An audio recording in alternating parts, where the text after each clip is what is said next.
బాబీ అయితే అక్కడ ఒంటరిగా కూర్చొని చాలా గట్టిగా ఏడుస్తూ ఉంటాడు. మా అమ్మ ఎవరు? అందరిలాగానే నాకు కూడా మా అమ్మ నా దగ్గర ఉంటే ఎంత బాగున్ను. మా అమ్మ నా దగ్గర లేకపోవడమే. జాను నా మీద ఎప్పుడూ కోప్పడేది. జాను అసలు నన్ను సొంత కొడుకులాగానే చూసుకునేది కాదు. మా అమ్మ ఎవరో నేను తెలుసుకోవాలి. మా అమ్మ ఎక్కడ ఉన్నా సరే నేను తెలుసుకుంటాను అని చెప్పి బాబీ అయితే వాళ్ళ అమ్మ గురించి ఆలోచిస్తూ చాలా బాధపడుతూ ఉంటాడు. ఇంతలో స్వర అయితే బాబీ ఎక్కడ ఉన్నాడా ఏంటా అని చెప్పి అలా వెతుకుతూ ఒకసారి స్కూల్ వాచ్మెన్కి ఫోన్ చేసి ఒక చిన్న హెల్ప్ చేస్తారా అని చెప్పి అడుగుతుంది. దాంతో వాచ్మెన్ అయితే చెప్పండి మేడం అని చెప్పి అంటాడు.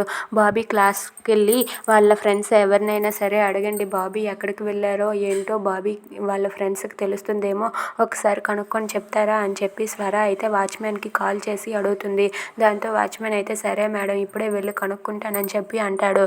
ఇక వాచ్మెన్ అయితే ఫ్రెండ్స్ అందరినీ కూడా అడిగినా సరే వాళ్ళెవరు బాబీ ఎక్కడికి వెళ్ళాడో మాకు తెలియదు అని చెప్పేస్తారు. దాంతో అక్కడ ఉన్న స్వరకి ఆ విషయం అయితే వాచ్మెన్ చెప్తాడు. దాంతో స్వర అయితే చాలా బాధపడుతూ ఉంటుంది. ఇక బాబీ ఎక్కడ ఉన్నాడో ఎలా తెలుసుకోవాలి అని చెప్పి బాధపడుతూ ఉంటుంది. ఇక బాబీ మాత్రం చాలా ఏడుస్తూ మా అమ్మ నాకు కావాలి, మా అమ్మ ఎక్కడ ఉందో ఎలా ఉందో ఏంటో అని చెప్పి బాబీ అయితే వాళ్ళ అమ్మ కోసం చాలా గట్టిగా ఏడుస్తూ ఉంటాడు.